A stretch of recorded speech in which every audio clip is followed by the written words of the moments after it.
trataba, como ustedes saben, y lo que estamos viendo ayer, de una empresa acogida al régimen 14 de 3, llamada Lequiñe S.p.A., eh, dedicada a la agricultura, con dos socios, y que durante el año, ¿cierto?, había obtenido rentas que estaban reflejadas acá en su libro de caja, y las cuales se nos pedía, con toda esta información del libro caja, las notas adicionales, alguna información de los costos de venta de terreno, opciones, alguna información de activos fijos y del RAI inicial.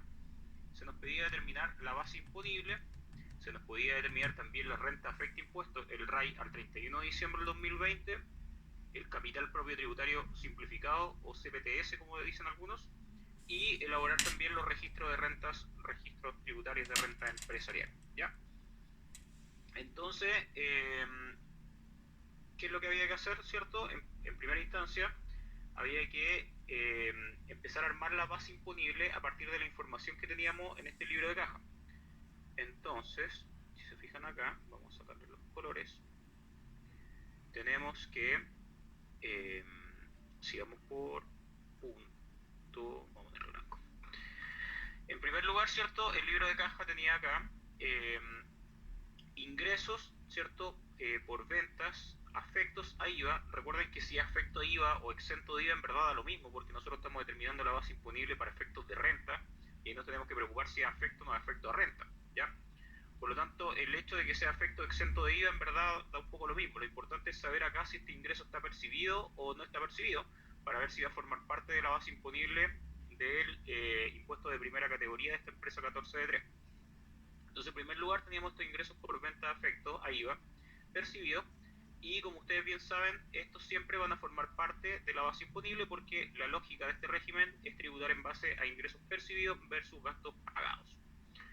Después de eso, ¿cierto? Teníamos ingresos por ventas exentos de IVA, también percibidos, y estos, como les decía, en verdad da lo mismo si son exentos de IVA, porque lo que nos importa acá si es que están percibidos, y en este caso, si están percibidos, por lo tanto también forman parte de la base imponible del impuesto de primera categoría. Después, más adelante, teníamos venta afecto a IVA, esta vez de vengado. O sea, nosotros facturamos, pero todavía no nos han pagado las facturas. Tenemos un derecho por sobre estas facturas, porque las podemos cobrar, pero todavía no me las pagan. En estos casos, como ustedes saben, y esto ya está totalmente claro, no forman parte de la base imponible estos ingresos que no se encuentran percibidos, ni los afectos, ni los exentos, ¿cierto? Porque están con, hasta ahora, devengados, ya todavía no han sido cobrados. Recordamos la regla especial que hay respecto a los ingresos percibidos con una empresa relacionada y que esté acogida al 14 letra A. En este caso, nosotros siempre vamos a considerar tanto los ingresos percibidos como los devengados, ¿ya? Entonces acá no nos va a importar esa regla de si es percibido o forma parte de la base imponible, porque es una excepción que establece este régimen, que si estos ingresos provienen de un régimen 14 letra A, nosotros vamos a considerar los ingresos tanto percibidos como también los devengados, ¿ya? Solamente los que vengan de una empresa relacionada y acogida al régimen 14 letra A, ¿ya?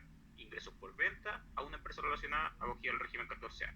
Si es de un régimen 14 de 3, ¿cierto? Ahí no aplica porque en este caso solamente para la 14 letra A. Después viene lo que me preguntaban algunos ayer, el tema de la venta de acciones. Si bien el libro de caja, que refleja todo lo que entró y lo que salió de la empresa, dice que yo vendí acciones del artículo 107 por 6 millones de pesos, nosotros teníamos que evaluar si esos 6 millones de pesos debían formar parte o no de la base imponible del impuesto de primera categoría. Y en este caso, para este régimen del 14 de 3, no forman parte de la base imponible los ingresos no renta ni tampoco las rentas exentas, de renta estamos hablando. Por lo tanto, en este caso, esta venta de acciones del 107 no forma parte de nuestra base imponible eh, del impuesto de primera categoría. Ahora, ¿cuáles son las acciones del artículo 107?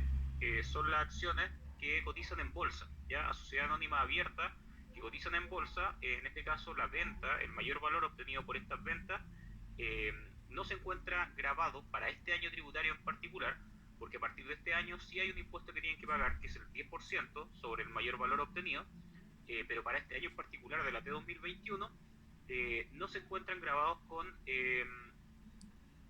ningún tipo de impuesto, por lo tanto tampoco van a formar parte de esta base imponible del impuesto de primera categoría. sí hay que tener presente de que ese dato nos va a servir para cuando nosotros confeccionemos el registro de renta empresariales, porque nosotros vamos a ahí tener que reflejar nuestras RECs del periodo. Y este es un ingreso no renta que forma parte de este registro RECs generado en el periodo. Por lo tanto, ahí sí vamos a necesitar el dato del valor de la venta, descontado su costo de venta para poder reflejarlo en los registros empresariales. Después, otra de las dudas que también surgió ayer en clase era respecto a qué pasaba con esta venta del activo fijo, ¿ya? Si formaba parte o no del ingreso, y si es que formaba parte del ingreso, si es que había que descontarle el costo. En el antecedente del ejercicio, ¿cierto? Primero teníamos la venta del activo fijo, que había sido por 2.550.000, que decía adquirido en el año 2019 y había sido depreciado de manera instantánea, ¿ya? O sea, esta empresa, ¿cierto? Al 31 de diciembre del 2019, no lo dice el ejercicio, pero se entiende que estaba acogido un régimen de contabilidad completa, renta efectiva mediante contabilidad completa, y por alguna de las, algún beneficio tributario, ¿cierto? Alguna de las normas vigentes al año 2019, pudo depreciar de manera instantánea este activo fijo, ¿ya? ¿Cuánto me costó el activo fijo? En el 2019 fue de 1.350.000 pesos. Entonces, es un poco lo que dice el recuadro que está más abajo. Dice, yo compré un computador, el valor nominal fue de 1.350.000 pesos, y la depreciación acelerada de este artículo, o instantánea en verdad, fue de 1.350.000. O sea, yo lo compré y de inmediato lo deprecié completamente, lo llevé directamente a gasto en el año comercial 2019. Ahora, la depreciación normal asociada a este bien, si yo lo hubiera depreciado por la vida útil que establece la tabla del Servicio de Impuesto Interno, es de 450.000 pesos. Por lo tanto, ahí se nos genera un dedán del ejercicio, porque la diferencia entre esta depresión normal y acelerada es de 900.000 pesos y nos genera esta especie de utilidad financiera que nosotros vamos a reflejar en nuestro registro de renta empresarial, ¿ya? Pero si se fijan, este dato es al año 2019, por lo tanto, nosotros estamos terminando nuestro registro empresarial al 31 de diciembre del 2020. Este DEDAN que se generó en el año 2019, por lo tanto, forma parte de los saldos iniciales del registro empresarial que nosotros tenemos que confeccionar más adelante. Para efecto del reconocimiento del ingreso en la base imponible del impuesto de primera categoría, nosotros acá tenemos que reflejar la totalidad del valor de la venta de este activo fijo. ¿Y por qué la totalidad y no descontado el costo? Porque el costo de este activo yo ya lo deprecié de manera instantánea en el año 2019. Por lo tanto, no corresponde que yo rebaje ningún peso por concepto de costo asociado a este activo, ¿ya? Solamente reconocer el ingreso obtenido por esta venta que yo realicé durante el año 2020. Lo compré el 2019, lo llevé directo a gasto el 2019, y ahora en el 2020 que lo estoy vendiendo, estoy ingresándolo, o sea, considerándolo como ingreso, sin tener derecho a ninguna deducción de costo, porque como les decía, ya lo deprecié completamente en el año 2019. Esto lo vamos a dejar para después, para explicar. Esto asociado a una compra. ¿Alguien tiene alguna duda? ¿Sentí algún sonido por ahí? Y yo, justo eso del crédito activo fijo, que en ningún lado lo mencionaba. Entonces, por ejemplo, si quiero un ejercicio en la prueba y no lo menciona, siempre que compre un activo fijo tengo que ocupar ese crédito, porque no... No siempre en verdad. Y Yo voy a lo... tratar de que si en la prueba, si es que viene un ejercicio parecido a este, voy a tratar de que quede claro si es que si va a utilizar o no el crédito del activo fijo. Ah, Es claro, porque el porque en este ejercicio contribuyente puntual no lo mencionaba. no lo dice, pero viene Ya. determinado acá en el cálculo. ¿Y por qué les digo que lo voy a dejar señalado? Porque en verdad este crédito es voluntario, no es que sea Claro. obligatorio cada vez que un contribuyente compra activo fijo tener que utilizar el crédito. Puede el contribuyente utilizarlo o no. Entonces, en este ejercicio lo vamos a hacer con el supuesto de que lo va a utilizar, pero para efectos de la prueba o posteriormente el examen, voy a tratar de ahí que quede claro si es que lo quiere utilizar o no, ¿ya? Ok, profe, gracias. Por eso lo quería dejar para el final, para poder explicarle eso y también explicarle de dónde proviene este valor, porque esto está asociado a la compra del activo fijo que yo hice durante el periodo. Ya, después teníamos la venta del terreno, ¿cierto? El terreno, por 104 millones de pesos, teníamos que ver si es que efectivamente formaba o no parte de la base imponible del artículo 14 de 3. Yo les comenté, cuando vimos el 14 de 3 el semestre pasado, de que estos contribuyentes tienen la opción de depreciar de forma instantánea la compra de activos fijos. Pero los activos fijos que van a ser depreciados de forma instantánea, primero que todo van a ser activos fijos que estén pagados, ¿ya? Y además activos fijos que sean depreciables, ¿ya? Y en este caso, los terrenos no son activos depreciables. ¿Y por qué no son depreciables? Porque según establece la norma y la interpretación del servicio, los terrenos no sufren desgaste en el tiempo. Por lo tanto, no se puede estimar una vida útil para estos terrenos. Siendo así, cuando yo compro un terreno, ¿cierto? Y estoy acogido a este régimen del 14D3, esa compra del terreno, por muy que esté pagada, yo no la voy a poder llevar a gasto, ¿ya? Solamente voy a poder descontar ese gasto que me costó el terreno cuando yo lo venda, como un costo de venta de ese terreno que estoy vendiendo, ¿ya? Y eso es lo que se hizo en este caso.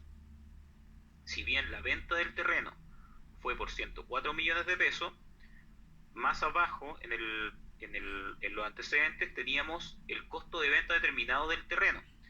Primero decía que el terreno, bueno, en verdad, sí, dice venta de terreno 104 millones de pesos, y en la nota decía el terreno había sido adquirido el 5 de julio del 2019 por 85 millones de pesos.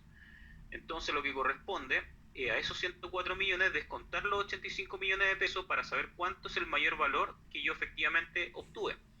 Pero para poder descontar ese costo, lo que me costó el terreno, yo tengo que actualizarlo a la fecha de la venta. Y en este caso, primero aplico corrección monetaria de julio a diciembre del 2019, el 1.3%, y después aplico la corrección monetaria del año, que es el 2.7%. Así yo llego a un valor actualizado del terreno al 31 de diciembre del 2020 a 88.429.835. Ahora, la actualización del valor del terreno se hace a la fecha de la venta del terreno. En este caso estamos suponiendo de que el terreno se vendió en diciembre. Pero si se hubiera vendido en un mes anterior, debiéramos haberlo actualizado a la fecha en que efectivamente fue realizada la venta, ¿ya? Entonces, ¿qué es lo que hacemos? Como tenemos el dato del terreno actualizado, el cual no pudimos deducir como gasto en su oportunidad, no lo podríamos deducir ni como 14D3, ni si yo fuera una empresa con contabilidad completa en años anteriores, porque en ese caso el terreno se activa, pero tampoco puede llevar, calcularse una depreciación. En este caso lo descontamos, ¿cierto? Y tomamos los 104 millones 400, que son los que están acá, sí, perdón, 104 millones, y a ese valor le descontamos el valor del terreno actualizado. Y así la diferencia de el valor de venta menos el costo me da los 15.570.165 que yo dejo reflejado en el ingreso. Me preguntaban también ayer por efecto de presentación, ¿cómo se muestra? ¿Se muestra el ingreso acá, el costo acá? No, se muestra todo neteado, solamente la venta acá como la utilidad que yo estoy percibiendo, como ingreso. ¿Ya? ¿Dudas, consulta?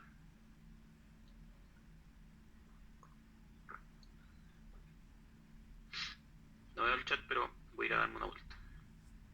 No, ya, ok. Ya, entonces, después, dentro de los datos que teníamos de este ejercicio, teníamos que habíamos percibido como empresa, participábamos en otra empresa, en otra sociedad, y producto de esa participación percibimos dividendos. Percibimos dos dividendos, uno por 15 millones de pesos y otro por 11.400.000 pesos.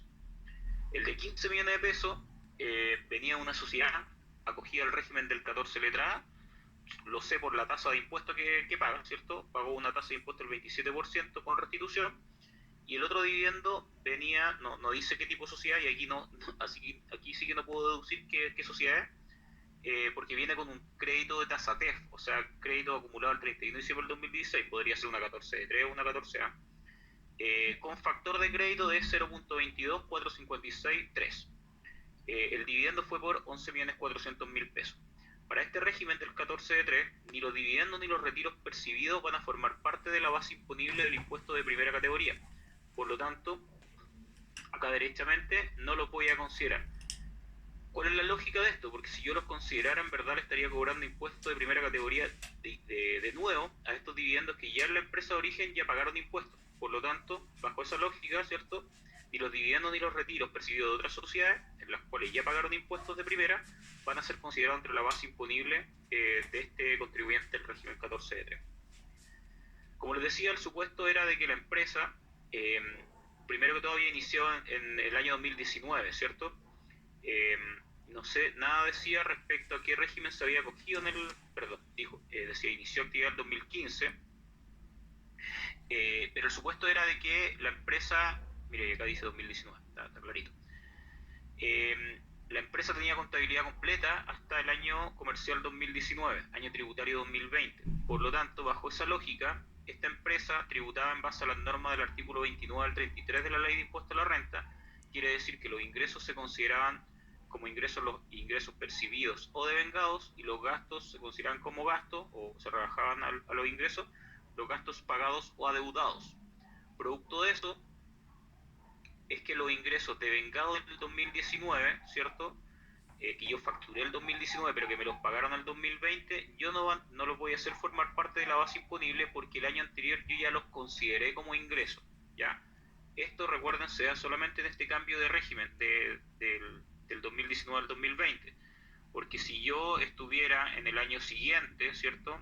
Año 2, acogido al régimen 14.3, año 2021, los ingresos devengados del año anterior y percibidos en el 2021 sí van a ser considerados dentro de los ingresos, ¿cierto? Porque bajo esta lógica del 14.3, los ingresos devengados no forman parte de la base imponible del impuesto de primera categoría. Bueno, ahí sumando todos los ingresos, no nos queda nada más en los antecedentes, no. Nos suman entonces 317.700.165. Este lo vamos a aclarar ahora que vamos a ver nos vamos a los egresos. Dentro de los egresos, ¿cierto? Si nosotros revisamos lo que establece el 14 de 3, o si también leemos lo que dice la circular 62 del año 2020, establece que, bueno, entre los conceptos que van a ser reconocidos como gasto están la pérdida tributaria de arrastre, ¿ya? Sin ningún tipo de reajuste se debe descontar siempre el 1 de enero del año siguiente para efecto de la determinación de la base imponible. Esa circular 62 habla de que hay que descontar la pérdida de arrastre, también habla de que cuando yo me cambio un régimen de contabilidad completa al régimen 14 de 3, este régimen simplificado, yo debo descontar como gasto aquella existencia que no he vendido aún, que se encuentran pagadas, como también aquellos activos fijos que aún no han sido depreciados de forma completa y que también se encuentran pagados. ¿Ya? En este caso, la empresa se entiende que hasta el año anterior venía con una pérdida tributaria de 21 millones de pesos.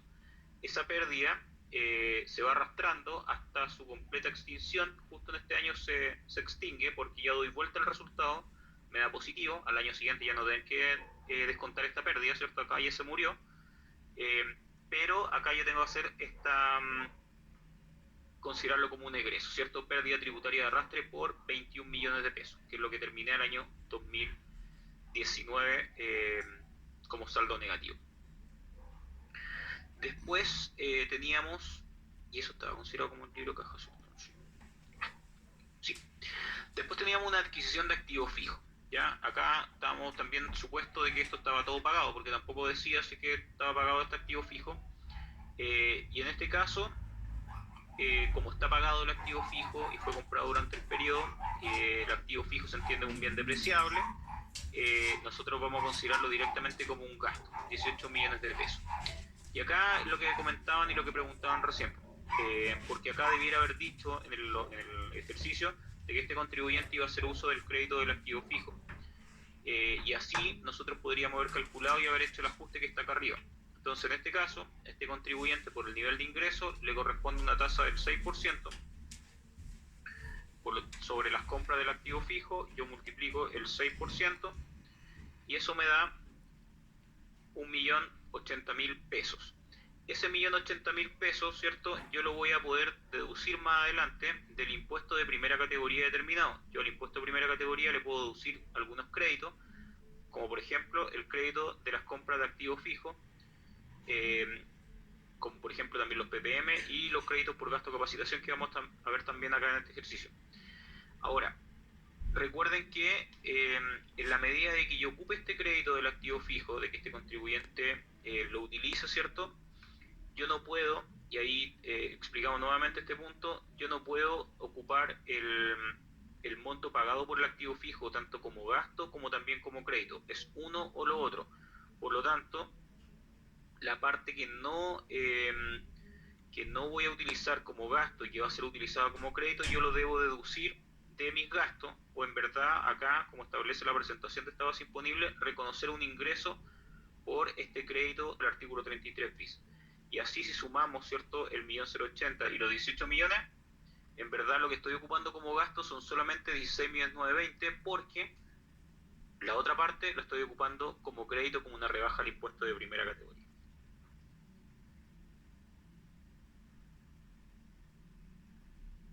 ¿Qué no se ve? Se ve. ¿Se quedó pegado? ¿Lo ven o no? ¿El ejercicio? Sí, profe, Yo sí, creo que era yo. Ya, súper. Después, ¿cierto? Dentro de los antecedentes teníamos la compra de activo fijo, remuneraciones pagadas, 55 millones, son remuneraciones, son sueldos, están pagados, puedo deducirlos como gasto. Lo adeudado, ¿cierto? Aquello que no pagué durante, por pagar en diciembre del 2020, eso no lo puedo deducir como gasto, ¿ya? Están adeudadas el 31 de diciembre del 2020.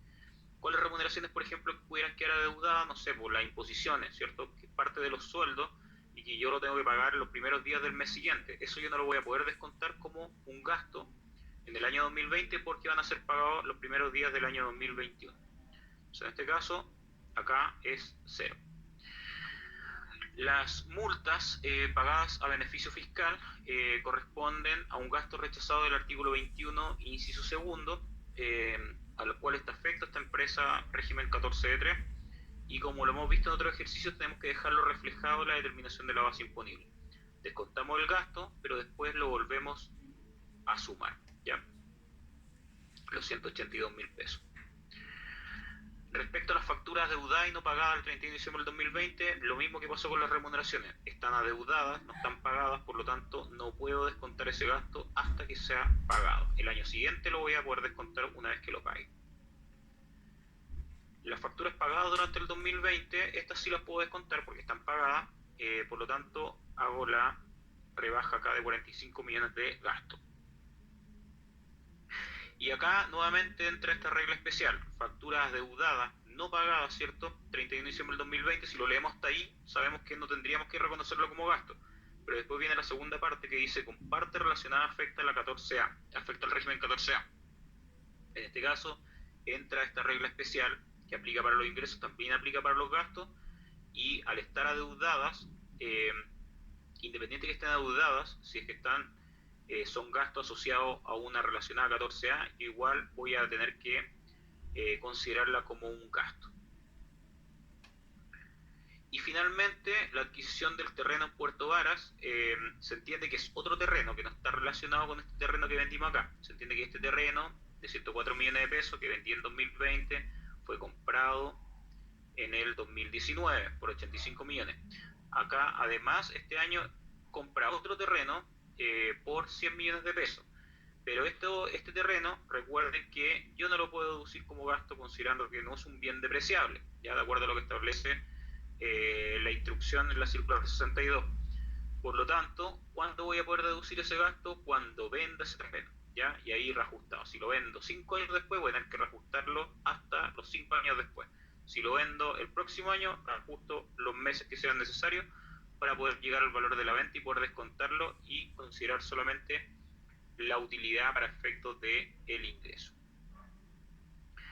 Así entonces, considerando todos nuestros gastos, todos nuestros ingresos, nuestros gastos, nuestra base imponible de primera categoría nos queda en 145.700.165 pesos. El impuesto de primera categoría, sabemos un 10%, 14.570.017. Descontamos el crédito del activo fijo por el 6%, descontamos los ppm, que entiendo el dato venía acá en las notas de cuántos los ppm que se habían pagado.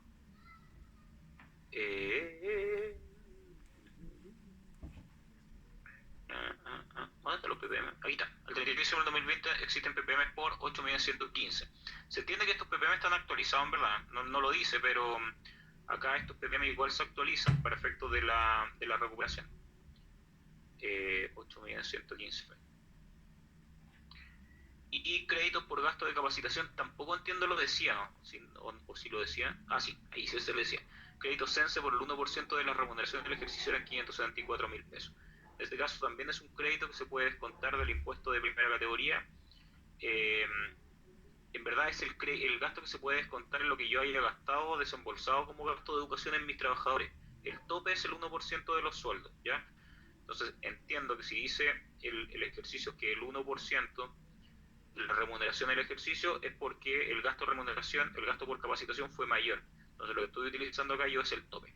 En la práctica el CENSE emite un certificado y el certificado es donde se establece cuánto es lo que puede recuperar la empresa como un crédito especial. De hecho, ese mismo certificado se les pide después para poder validar esa deducción que están haciendo el impuesto de primera categoría.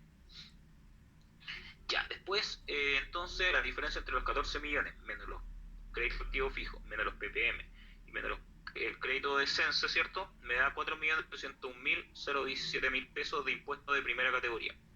Reajuste el artículo 72 para el año tributario 2021, el 1,6, multiplico los 4.801.017 por el 1,6, me da 76.816 y a pagar me da 4.877.833 pesos. ¿Todo claro hasta acá? ¿Hay alguna duda? ¿No hay dudas?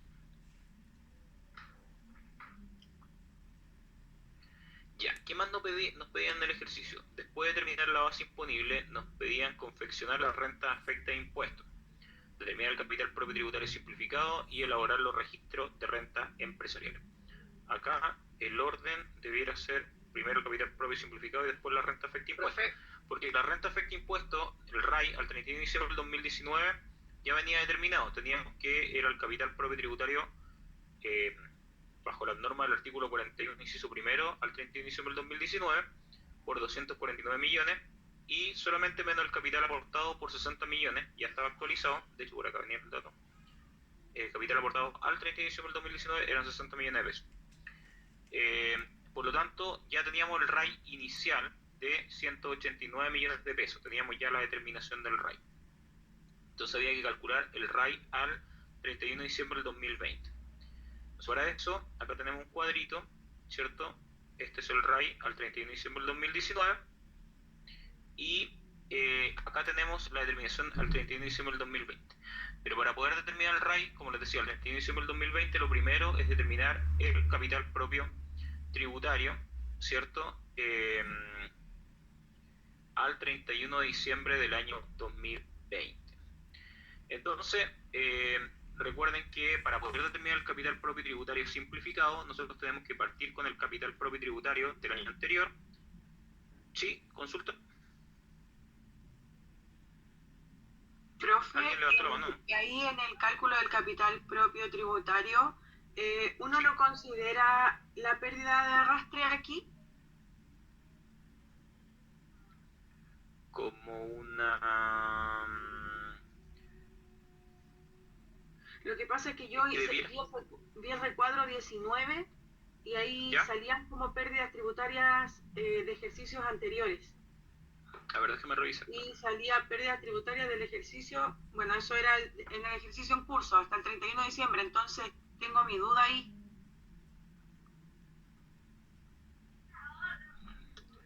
Sí, porque entiendo, debiéramos considerarlo porque efectivamente la determinación del capital propio tributario al 31 de diciembre del 2019, que se determinó bajo las normas del 41 inciso primero, se ha determinado por el método del activo, no considera las cuentas patrimoniales y las cuentas, la pérdida de arrastre pasa a ser una cuenta patrimonial. Déjame, espera, revisemos el recuadro. Sí, porque esa es la duda, porque yo lo hice con el recuadro 19 y ahí se suma. Entonces, porque yo entiendo que igual eso es un dinero que en el fondo va a descontar en algún momento, ¿o no? No Sí, sé. tienes razón, vamos un momento. 2021.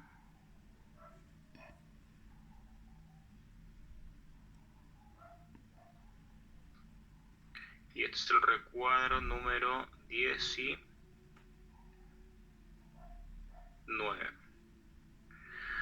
Entonces vemos el capital inicial, capital negativo inicial. Y aquí en este caso no ocupamos eso, ocupamos el capital aportado de las empresas que inician actividades. Tampoco es...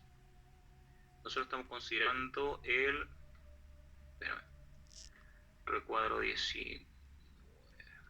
Teníamos el capital propio inicial, Propio era los positivo inicial. 249, pues, ¿o no? Sí, pues eran los acá. 249. Sí.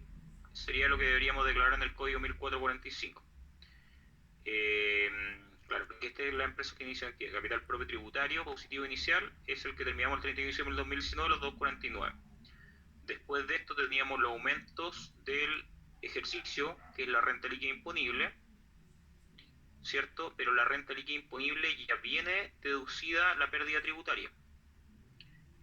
Después de eso venía, ¿cierto? Esa es la base imponible del impuesto de primera categoría.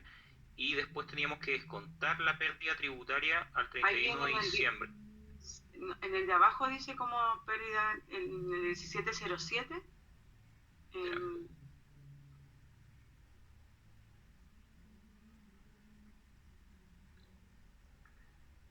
Ya, si fuera, ya, la base imponible el efecto impuesto si es que fuera positivo y la pérdida tributaria del 31 si es que fuera negativo.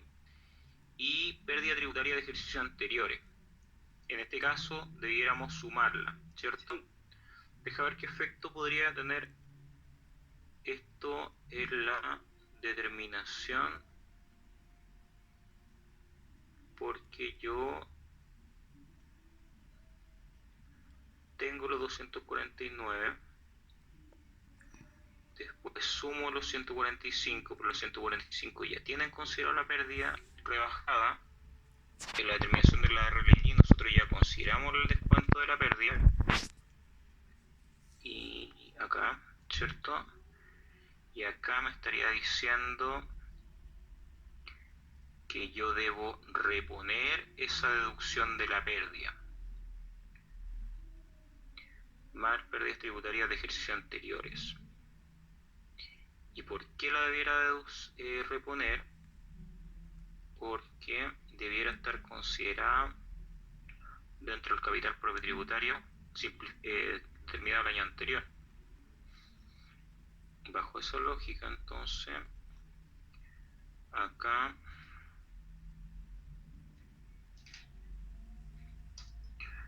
pérdida tributaria, yo debiera sumar entonces los 21 millones de pesos.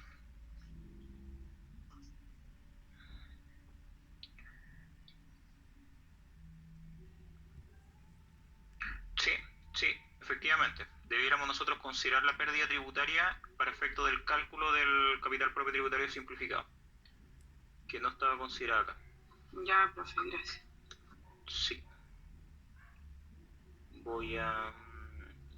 Acá vamos a hacer los cambios.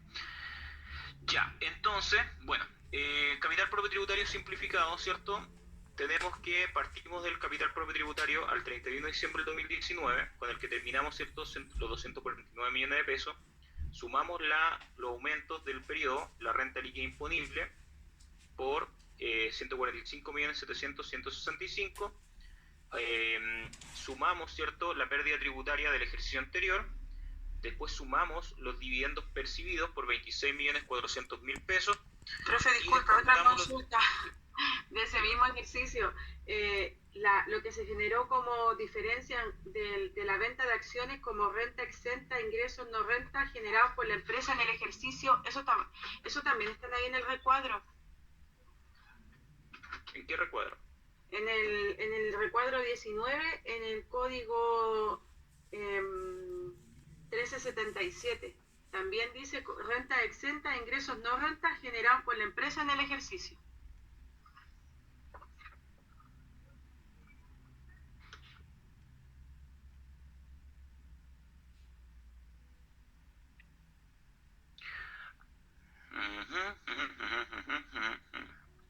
Entonces ahí mi duda era si uno ingresaba el monto completo o solo la diferencia de la venta de acciones o no ingresaba nada. Eso era mi duda.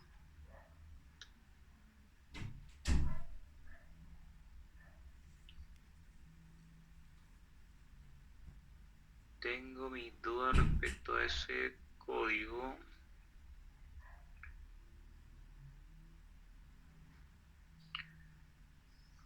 Porque, a ver, déjame entender. Tenemos 249 millones del año anterior. Los 145.700, en este caso no están considerando la pérdida, los ingresos no renta, ¿cierto? No. Acá nosotros dijimos que no iban a estar formando parte de la base imponible. Los 21, ya sumamos los pérdidas y los dividendos. Sí, efectivamente, también está correcto. Debiéramos también considerar los ingresos por concepto de ingresos no renta generados en el periodo. Ya, y Porque, es la ¿verdad? diferencia del ingreso nada más, ¿cierto? Es la diferencia. Ya. Sí, que después, si te fijas acá, nosotros la vamos a volver a descontar. Porque claro, la lógica es que ese ingreso no renta que yo generé en el periodo son recursos que la empresa tiene. Y los volvemos a sumar porque no están considerados dentro de la base imponible del impuesto de primera categoría, ¿cierto? Ya, profe, sí. En los 145.700, lo sumamos acá. Pero después cuando nosotros terminamos el RAI y determinemos efectivamente cuáles son las rentas afecta impuestos, ahí las vamos a volver a descontar para dejar solamente las rentas afecta impuestos y esta la vamos a llevar al registro REX que está al lado, ¿cierto? ¿Se entiende? Sí. ¿No? Ya, espera, le damos una vuelta más. Espera. Ya, que nosotros cuando determinamos el capital propio tributario, ¿cierto? Nosotros tenemos que dejar reflejado cuáles son todos los recursos que tiene la empresa, ¿ya? Tanto renta, no renta, exentos, todos los recursos que tiene la empresa, ¿ya? Y en este caso, nosotros se fijan acá, hay ingresos que percibimos, pero que no están formando parte de la base imponible. Ejemplo, los dividendos percibidos. Los dividendos percibidos, ¿cierto?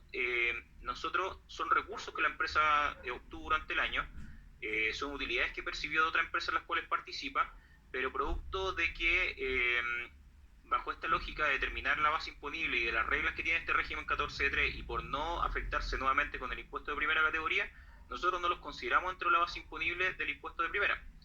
Pero esos dividendos sí son recursos que la empresa tiene y es por eso que después yo tengo que sumarlo acá los dividendos percibidos. Como descontar también los dividendos distribuidos, que eso es lo que yo ya me llevé y que eso ya no lo tengo en la empresa. Bajo esa misma lógica, los ingresos no rentas percibidos durante el periodo, ¿cierto? O ingresos no rentas generados en el periodo producto de esta venta de acciones, tampoco está formando parte de la base imponible del impuesto de primera categoría porque son no rentas, pero sí debieran formar parte de la determinación del capital propio tributario simplificado porque son ingresos que la empresa generó durante el año y son recursos que la empresa tiene. Ahora, esto solamente para efecto de la determinación del capital propio tributario simplificado, porque nosotros cuando después determinemos el RAI, ¿cierto? El RAI nos va a reflejar solamente las rentas que van a quedar afecto a impuestos, o sea, cuando el socio se lleve esa renta, va a tener que tributar en impuesto global complementario por esa renta. Y como sabemos acá, los ingresos no renta deben ser reflejados en el registro REX. Entonces, cuando nosotros hagamos el cálculo del RAI, vamos a tomar el capital propio tributario simplificado con todas las rentas que están acá, y todo lo que el cálculo que nosotros hicimos, y vamos a descontar este saldo del REX generado en el ejercicio. ¿Por qué? Porque esto después se va a quedar reflejado solamente en esta columna de acá. Nosotros el RAI, que lo que está afecto a impuestos va acá, y el REX tiene su propio control en este, o sea, el ingreso no renta tiene su propio control en este registro REX. Por lo tanto, es por eso que lo vamos a descontar. Para poder descontarlo tenía que estar formando parte de mi capital propio tributario simplificado. Y como decía Karina, si no lo teníamos considerado acá, no estaba formando parte porque en la base imponible nosotros no lo consideramos. ¿Se entiende ahora? ¿Sí? ¿No? Chicos,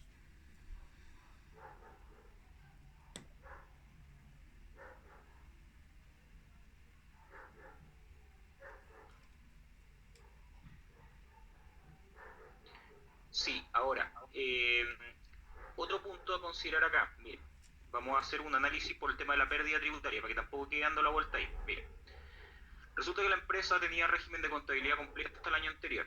Entonces, bajo esa lógica, determinaba su capital propio tributario por método del activo, como hemos visto hoy día a las 14 horas, ¿cierto? Era el mismo método que tenían que determinar las empresas con contabilidad completa, renta efectiva, al 31 de diciembre del 2019.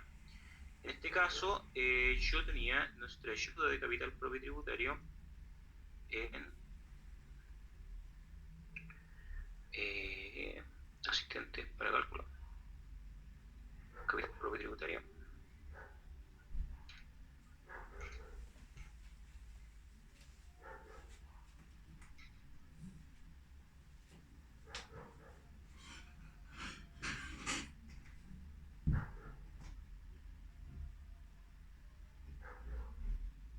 Si se fijan acá, dentro de los valores intangibles, nominales, transitorios y de orden, ¿cierto?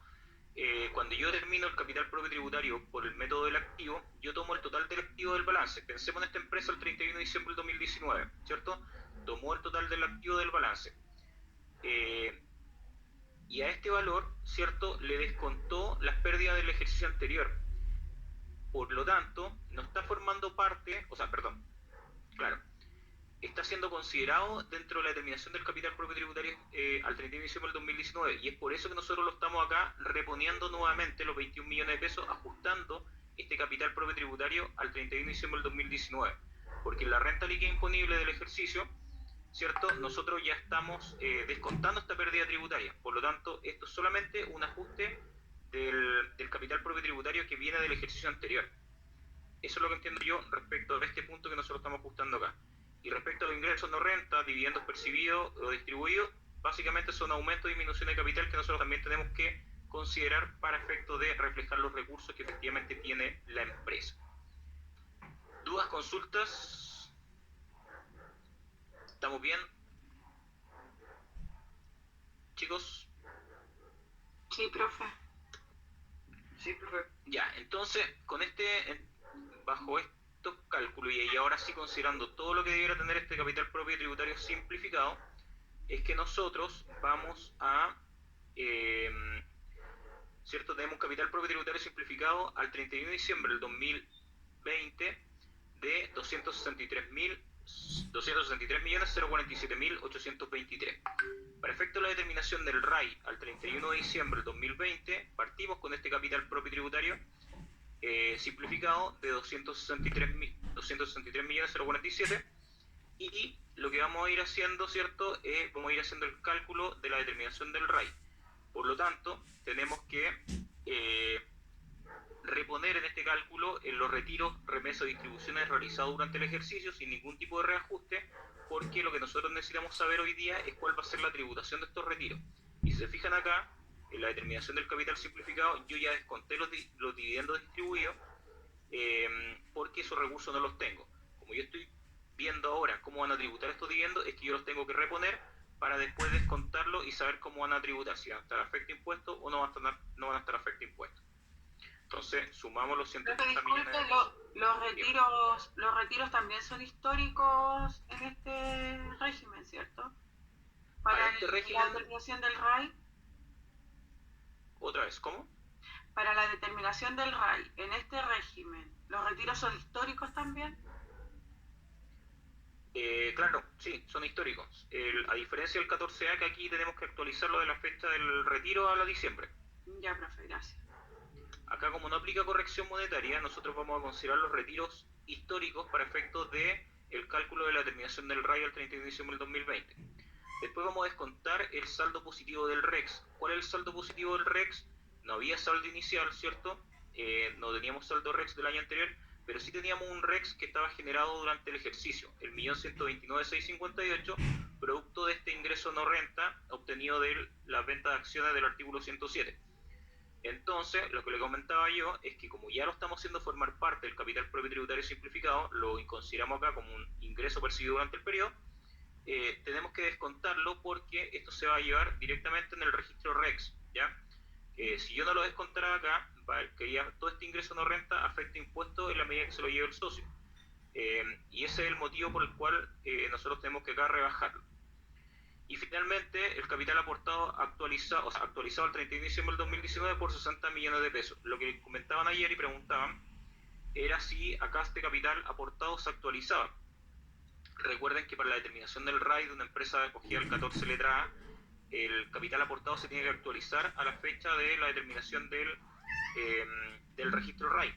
Y en este caso, para efecto de la descuento que nosotros vamos a hacer del RAI al 31 de diciembre del 2020, vamos a considerar siempre el capital actualizado al 31 de diciembre del 2019. O sea, hasta acá nosotros actualizamos por IPC el capital aportado y después ya se congela y se mantiene el mismo valor hacia adelante. ¿Cómo podría variar, el capital aportado? Solamente podría variar en la medida que yo hago un nuevo aumento de capital o de que haga una disminución de capital más adelante, y ahí sí efectivamente deberíamos modificarlo para efecto de la determinación del RAI. ¿Sí? ¿Dudas? Profe, lo que pasa es que en este ejercicio decía que la empresa había iniciado actividades primero en 2015. Entonces, en ese caso había que actualizar el capital aportado del RAI inicial. Pero después había una nota más abajo y decía que había iniciado el 2019. Bueno, como este venía determinado...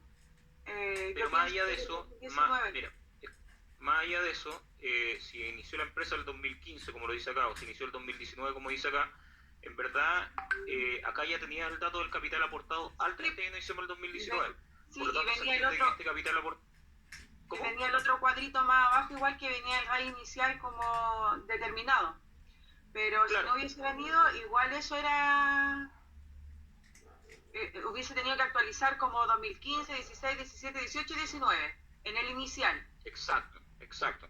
Si por ejemplo en el ejercicio hubiera dicho capital aportado, no sé, 14 de junio del 2015 acá, que no creo que en verdad el ejercicio venga así, pero si fuera la situación, efectivamente ustedes tienen que actualizar los 60 millones desde junio del 2015 a diciembre del 2015, todo el 2016, todo el 2017, todo el 2018 y todo el 2019.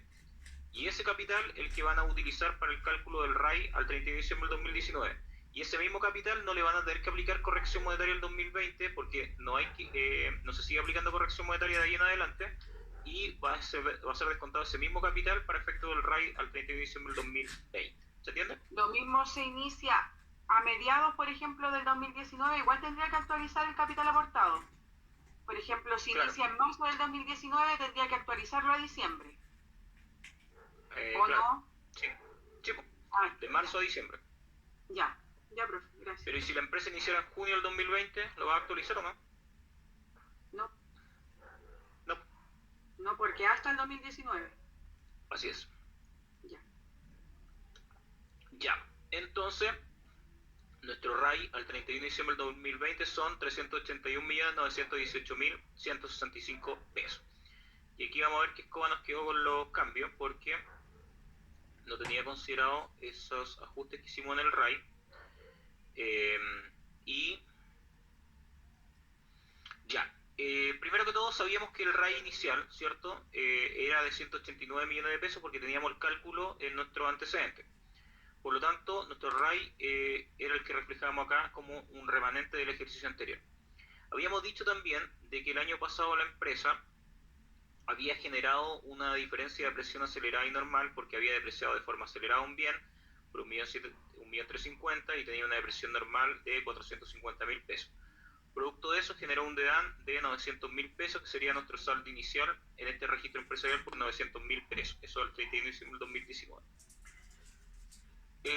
También dentro de los antecedentes teníamos, no sé si queda muy claro respecto a este punto, pero decía que yo tenía un STUD de remanente al 31 de diciembre del 2019 de tercero por 60 millones de pesos. Acá decía SAC al 31 de diciembre del 2019, pero se entiende que este SAC es asociado a este STUD que yo tenía y que provenía también de este registro FUT al 31 de diciembre del 2016. Es por eso que se dejó reflejado acá, ¿cierto? Los 23.421.075 y los 60 millones de pesos. Eso sería nuestro remanente, y recuerden que la columna control va a ser la suma, y aquí está mal porque me falta sumar el TEDAN. 189 más los 900.000 pesos, 189.900.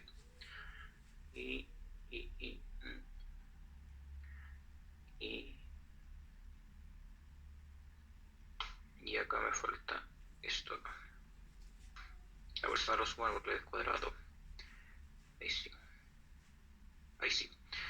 Ya, entonces, sumamos, ¿cierto? En la columna control el saldo inicial del RAI y el saldo del DEDAN. Recuerden que en este régimen tributario nosotros no aplicamos corrección monetaria en la confección de los registros, ni tampoco en la confección del RAI, ¿cierto? Ni en la determinación del capital propio tributario simplificado. Por lo tanto, a diferencia del régimen 14 letra A, nosotros no tenemos que actualizar nuestros registros al 31 de diciembre del 2020, ¿ya? Por este motivo, porque nos aplica corrección monetaria. Por lo tanto, es solamente hasta acá y sin esta fila que nosotros agregamos del 14A de corrección monetaria del capital inicial. Lo que viene después siempre, a todo evento, sin cuestionárselo, es el reverso del RAI. Nosotros teníamos 189 millones de pesos en el RAI inicial y eso tenemos que descontarlo para poder reflejar el RAI del ejercicio. Y aquí viene un tema que no lo habíamos visto en ejercicios anteriores y es respecto a la reversa del DEDAN. Ya, recuerden que la reversa del DEDAN se puede dar por motivos de que se acabó la depresión acelerada, ¿cierto? Y yo ahora estoy solamente depreciando de manera normal el bien. O también se puede dar porque yo vendí el activo fijo que me originó este DEDAN. En este caso, esa fue la situación. Yo, por ejemplo, acá, si se fijan, en los antecedentes yo tengo la venta del activo fijo, ¿cierto? Por 2.550.000 y ese activo fijo es el que me había generado el año anterior este DEDAN, el que yo compré por 1.350.000, que deprecié ese año completo por 1.350.000, pero su depresión normal eran 450, me generó el DEDAN de 900.000 pesos. La ley establece, en verdad la circular 62 del 2020, de que en la medida que yo venda ese activo fijo que me dio origen al DEDAN, yo tengo que hacer un reverso en mi registro empresarial del DEDAN asociado a ese activo. Esto lo encontramos, perdón, en la circular 73 del 2020. Recuerden que la 62 es efectivamente el régimen 14 de 3, pero la 73 habla de los registros empresariales, tanto del A como del D3. Entonces, diferencia de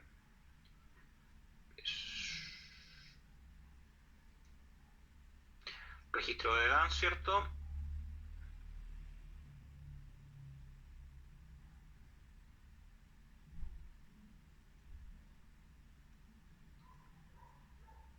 Y veamos qué es lo que dice por acá.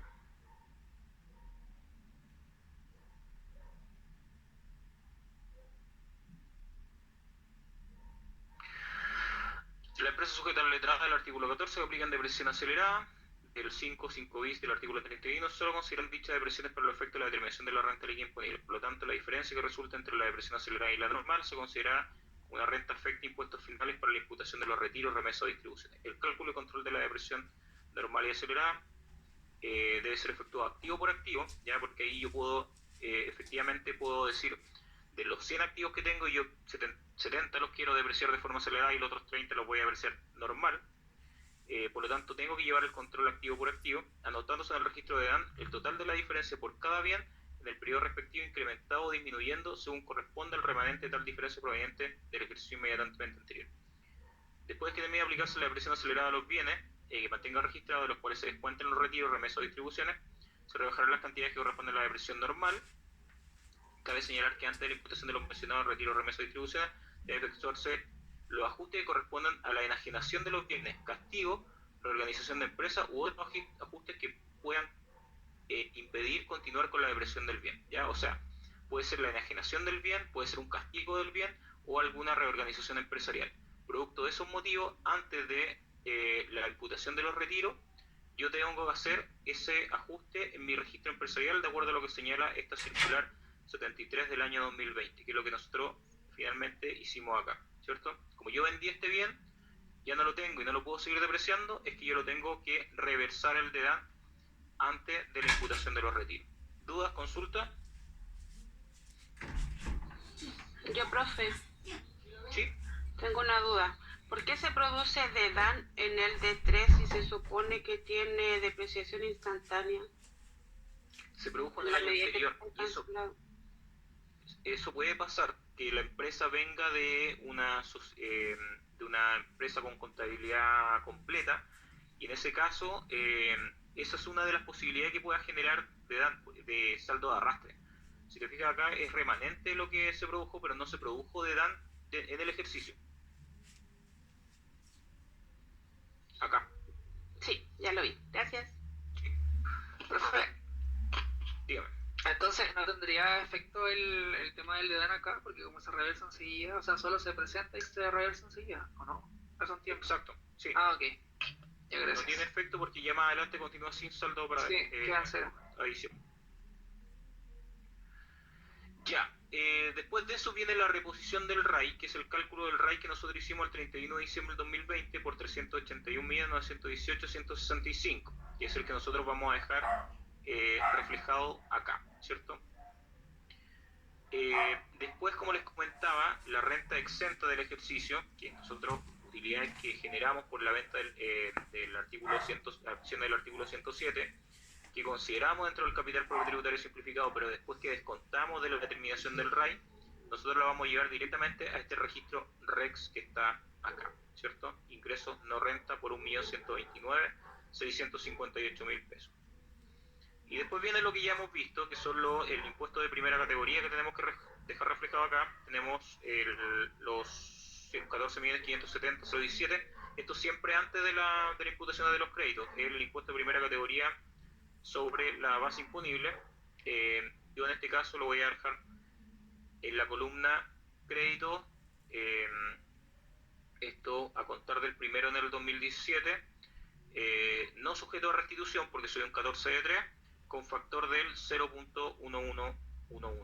Profe, 14.500. Sí. disculpe, ¿puede revisar la tasa TEP del STUD, por fin? Es que la tasa TEP del STUD está considerando los retiros que yo percibí durante el ejercicio. Por eso no te va a dar con el saldo inicial. Ah, ya, perfecto. Yo tengo que volver después a recalcularla si es que percibo un dividendo con tasa TEF. Porque cuando yo voy a imputar desde acá, sí, considera todo. Ya, profe, muchas gracias. Entonces, tenemos los 14.570.017, ¿cierto? Que es el impuesto de primera categoría del ejercicio. Lo dejamos acá como un crédito generado a contar del 1 de enero del 2017 con devolución y no sujeto a restitución porque recuerden, soy un régimen del 14 de 3. Después de eso, yo voy a reflejar los créditos por los dividendos percibidos. Entonces, los dividendos percibidos que no formaron parte de la base imponible, pero que sí lo volvimos a sumar acá en la determinación del capital propio simplificado y que en este caso ya estarían formando parte del RAI. O sea, los dividendos en sí están dentro de los 381.918.165. Ahora lo que nos queda por reflejar es solamente los créditos asociados a estos dividendos. Es por eso que nosotros vamos a determinar los créditos y en el antecedente, el caso, ¿cierto? Tenemos dos dividendos, uno por 15 millones y uno por 11.400.000. Yo, si los sumo estos dos, ¿cierto? Los 15 más los 11.400 son los 26.400 que consideré como un aumento de capital acá en los dividendos percibidos en la determinación del capital simplificado. Ahora, los créditos, ¿cierto? Sabemos que uno es con tasa al 27% y el otro tenemos con tasa TEF y tenemos el factor de crédito. Si la tasa del 27%, nosotros tenemos que tomar más 27 dividido en 73. Y eso siempre con 6 decimales.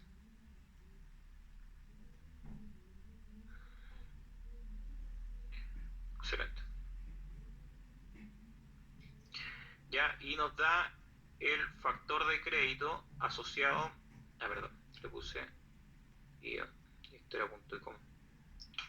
Ahí sí. Y nos da el factor de crédito de la tasa del 27%. Y el otro factor de crédito ya lo tenemos determinado, que es de la tasa TEF 0.224563. Por lo tanto, lo que vamos a hacer nosotros es multiplicar estos factores por el monto de los dividendos percibidos. Multiplicamos este por este y multiplicamos este por este. Entonces tenemos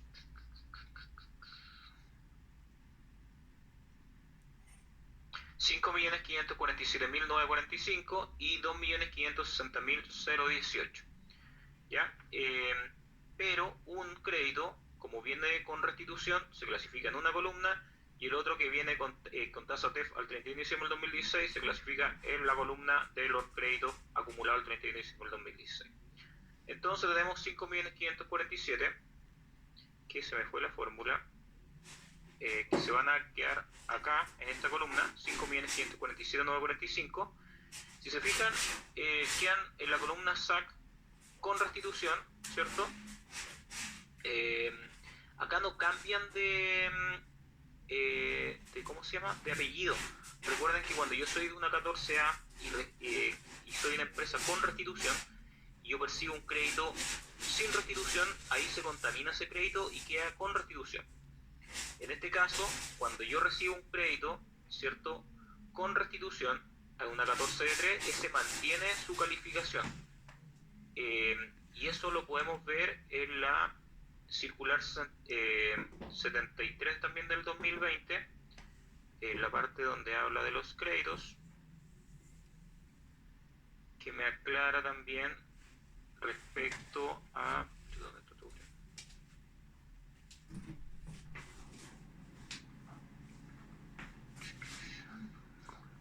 Esta es la parte de los factores de crédito.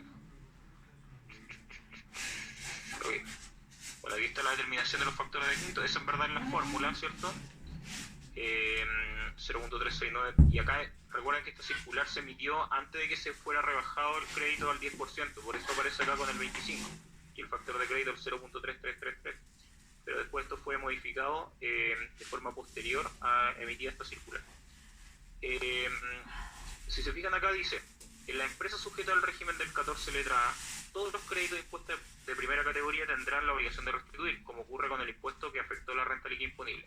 Y aquellos que perciban a través de retiro o dividendo desde otra empresa sujeto al mismo régimen o del régimen 14 de 3, aun cuando les sean informados con créditos sin la obligación de restituir, también van a ser considerados como con restitución. Sin embargo, tratándose de créditos sin la obligación de restituir, originados con anterioridad al 1 de enero del 2020, mantendrán dicha calificación tributaria, sea que se mantenga el remanente inicial o cuando sean percibidos a través de retiros dividendos de otras empresas. Eso para la 14A. Y para la 14 de 3, ¿cierto?, del artículo 14, no tendrán la obligación de restituir como ocurre en el impuesto de primera categoría que afectó la base imponible, y aquellos que perciban a través de retiro o dividendo desde otra empresa sujeta al mismo régimen de la letra A del artículo 14, en los casos que dicho crédito se mantiene sin la obligación de restitución, como se señala en el párrafo anterior. Dice, sin embargo, tratándose de créditos con la obligación de restituir, ya sea originados con anterioridad al 1 de enero del 2020 o luego de esa fecha, mantendrán dicha calificación tributaria, sea que se mantenga en su remanente inicial o cuando sean percibidos a través de retiro o dividendo desde otros contribuyentes del régimen 14A o DT. O sea, si yo percibo un retiro con un crédito con restitución, de acuerdo a lo que establece la norma y la circular, ¿cierto?, nosotros le vamos a mantener esa calificación tributaria, a diferencia de la 14A, que ahí cambia la calificación tributaria. 14A recibe un crédito sin restitución, va a pasar a ser un crédito con restitución. Con una 14 de 3 recibe un crédito con restitución, se mantiene siendo un crédito con restitución. ¿Sí? ¿Se entiende? Sí, profe. Sí. Ya, entonces dejamos reflejado acá el 5.547.945. Ahora, ¿a qué factor va a salir este crédito? Cuando los socios se llevan el crédito, va a salir con el factor del 0.11111, ¿ya? Independiente de que haya pagado un impuesto del 27%, ¿ya? Porque acá siempre van a salir al factor de crédito de la tasa de impuesto que afecta a esta empresa del régimen 14 de número 3. Después reflejamos el crédito asociado a los 2.560.000 de este dividendo de 11.400.000, 2.560.018, acá, ¿cierto?, en el SAC al 31 de diciembre del 2016 con devolución. Y también acá siempre tenemos que dejar también en el STUD el dividendo asociado a este crédito que nosotros tenemos al 31 de diciembre del 2016 para efecto del cálculo de la tasa TEF. Y por eso a Karina no le cuadraba la determinación de la TEF, porque yo tengo que hacerla, si te recibo un dividendo durante el ejercicio, también con tasa TEF, este pudiera ser distinto a la tasa TEF que yo tengo reflejada en mi registro. De hecho, si se fijan acá, yo tenía una tasa del 0.390 y acá este tiene asociado una tasa del 0.22453. Por lo tanto, lo que tengo que hacer yo, previo a la determinación e imputación de los dividendos retiro, yo tengo que volver a recalcular mi tasa TEF y en este caso me da 0.363880. Bueno, dicho todo eso, ahora lo que corresponde es imputar los dividendos del ejercicio y los dividendos fueron por 180 millones de pesos. Profe, 180 millones... Sí, profe, dígalo. no borre ese cálculo que hizo en la columna del lado, por favor. Este es el ejercicio Perdón. que va a subir, ¿cierto? Sí, pues, tengo que subirlo de nuevo por los cambios que hicimos. Sí, para que quede lo que usted está hablando, por favor. Ok. Ya, los dividendos entonces fueron por 180 millones de pesos. Y acá, bueno, lo mismo que hacemos siempre. Y lo vamos a hacer de nuevo para que quede más claro.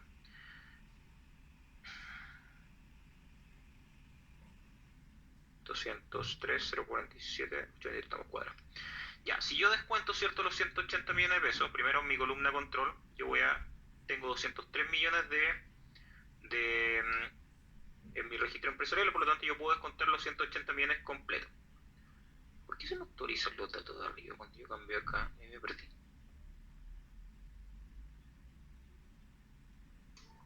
Interesante, ¿eh? Reposición del RAI. Esperen. Reposición del RAI 201.18. Ya, esperen, que aquí esta cuestión está con fórmula y me puede dejar las cosas. Ya, ahí sí. Ya, entonces yo puedo descontar, tengo 383 millones de pesos, ¿cierto? En mi registro empresarial, por lo tanto yo puedo descontar fácilmente los 180 millones de pesos completitos. 180, 1, 2, 3, 1, 3. Luego 18. Luego de eso, en mi registro RAI tengo 381 millones de pesos, producto de esta determinación que nosotros hicimos hace un rato. Y también podría eventualmente imputarlo completo los 180 millones de pesos. Y ahora me voy a la parte de los créditos. Yo en los créditos tengo 14.570.017, que es el impuesto de primera categoría que pagué durante el ejercicio, crédito que es no sujeto a restitución. Entonces, lo que debería hacer yo acá es multiplicar los 180 por 0.11 y me da 19 millones de pesos, que supera los 14.570 que yo tengo disponibles en el registro empresarial. Por lo tanto, acá hago lo inverso, ¿cierto? Tomo los 14.570, 0.17, negativo, y voy a dividir los 14 en 0,111111. Me da 131, 130, 284. Después, la diferencia que me queda entre los 180 y los 48, los 131 que yo ya imputé, vamos a calcular el crédito que tenemos a continuación, que son sujetos a restitución con el mismo factor de crédito, 0.11. 5.429.000, y acá sí me alcanza efectivamente para poder descontar y no supero el crédito que tengo disponible. Por lo tanto, así va a quedar reflejado mi retiro. Tengo un retiro completamente afecto a impuesto global complementario por parte de este socio por 180 millones de pesos, y tengo créditos, ¿cierto?, por 14.570.000 no sujetos a restitución con devolución, y tengo créditos por 5.429.000 sujetos a restitución también con devolución. Finalmente, el ajuste de las multas fiscales, y el ajuste de las multas fiscales, el crédito siempre tiene que ser reflejado del crédito del ejercicio asociado a la renta líquida imponible o a la base imponible de impuesto de primera categoría. Es por eso que no lo descuento de acá o de algún saldo que yo tenga positivo, sino que tengo que dejarlo reflejado acá, a pesar de que este valor me pudiera dar negativo. Y esto corresponde al factor de crédito multiplicado por el valor de las multas fiscales que yo tengo acá por 182.000 pesos. Multiplico entonces los 182.000 pesos por el factor y hago el descuento de los 20.222 pesos. Eso es el ejercicio de este régimen del 14 de 3. Ahí hicimos entonces la determinación del capital propio tributario simplificado, hicimos la determinación del RAI, y también hicimos la determinación de los registros empresariales. Para efecto del socio, el socio, como les decía, va a tributar por los 180 millones de retiro, y va a tener asociado un incremento. Recuerden que tiene que aumentar su renta en el monto que le corresponda de crédito por impuesto de primera categoría. Entonces, lo que nosotros vamos a llevar a la tabla de impuesto global complementario son los 199.980. De ese valor que nosotros determinemos de impuesto global complementario, vamos a poder descontar los 14.570 en completo, ¿cierto? y los 5.429.000, pero después restituyendo el 35% para dejar reflejado el crédito del 65% que le corresponde a este contribuyente. ¿Alguna duda, chicos? ¿Consulta? ¿Estaba muy enredado el ejercicio? Ahí, bueno, ahí les pido disculpas porque faltaba algún ajuste acá, pero ahí vamos a subir el correcto. ¿Dudas, consultas? Profe, esos 19 millones son la suma de los 14.570 más los 5.429. Sí. Ah, Claro. ya. Sí, acá a pesar de que yo voy a tener derecho solamente al 65% de crédito por este, igual se incrementa el completo, la totalidad, Ya, por ok. si les genera la duda. Ya, entonces, son casi 10 para las 10, pero vamos a hacer una